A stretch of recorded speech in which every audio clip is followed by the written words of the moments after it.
Chapter 3. Murphy. After straightening her cluttered apartment, Veronica scoured the bottom of her duffel bag and pulled out a framed picture of her mother. She tenderly ran her fingers across the photo like she'd done 1,000 times, noticing its yellowing edges. The picture of her mother sat in her purse for years, and afraid she was going to lose it on her trip to Minneapolis, she had it framed before leaving San Diego. She kissed her mother's likeness and placed it in a position of honor on her dresser. "Enough," she whispered. Turning from her bedroom, she gathered the bag of kitchen trash, stuffed it into a nest of cardboard boxes, and headed out the door for the dumpster.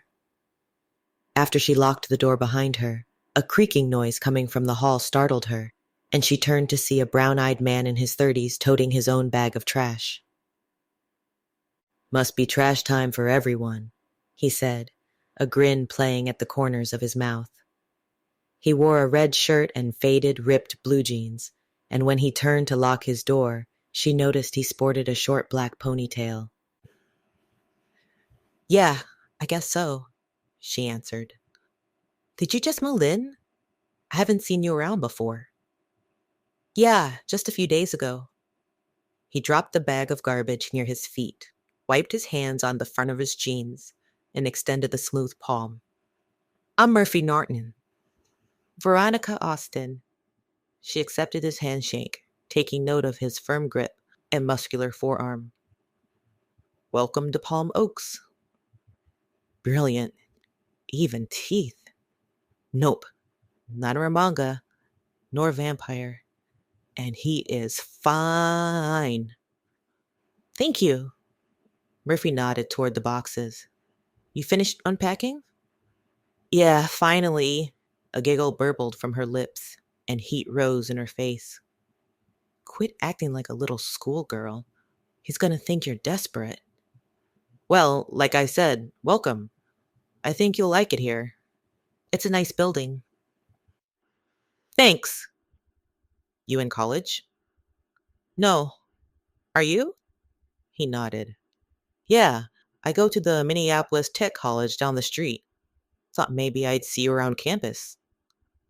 "No, I just moved to Minnesota," she said. He scratched the back of his neck and tightened his ponytail. "Where from?" "California. I'm new to Minnesota too. I'm from Florida, but I've always wanted to go to California." There's that smile again. Veronica felt herself grow warmer. He awkwardly stepped forward. "Hey, sorry, do you need help with that?" A gentleman, too. Veronica shifted the heavy box again. "Yeah, thanks." He took the box from Veronica's arms as easily as if it were stuffed with feathers. "Trade ya." He nodded toward the small bag of garbage she dropped by the door. "Mine's light." "It's a deal." Veronica picked up the white kitchen bag and followed Murphy down the hallway. "Say, I'm having a get-together tonight. Small group, just a few friends. You're welcome to stop by." "Oh, I'm going to a club tonight, but thanks." "Really? Which one?" "Dark Sepulchre. Have you been there?" He cocked an eyebrow. "No, I've never been, but I hear it's wild. Maybe I'll check it out sometime." "It's not all that great," she said, trying to sway him. "I think it's overrated." Veronica couldn't help but notice the way his muscles in his upper back flexed as he shifted the box into one arm and turned, again extending his hand in her direction. "I can take the rest from here." "You don't have to do that. I've got it." He reached for the bag. "Really, I'll get it. I'm going to the store anyway, and I'm parked out back." He grabbed the bag and flipped it over his shoulder like Santa carrying his pack. "If you change your mind, just come on over. People should start arriving around 8 or 9. Veronica quickly stepped around him and held open the door. "You know, that's college student time." He laughed when Veronica's forehead wrinkled. "You know, when you say something starts at 7 and people don't get there until later?" "They're my friends and they also go to college, so—" "Ah, college student time," she nodded. "That makes sense." Murphy bounded down the steps and turned.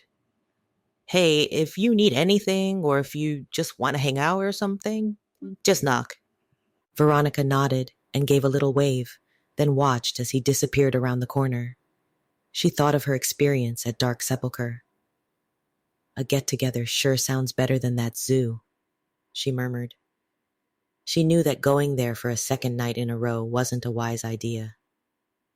Returning to her living room, she plopped down and flipped the TV on again. The news report of the house fire replayed. Maybe a party wouldn't be a bad idea, she thought, as she closed her eyes for a moment of rest. Sure sounds better than spending another night hounded by a demon.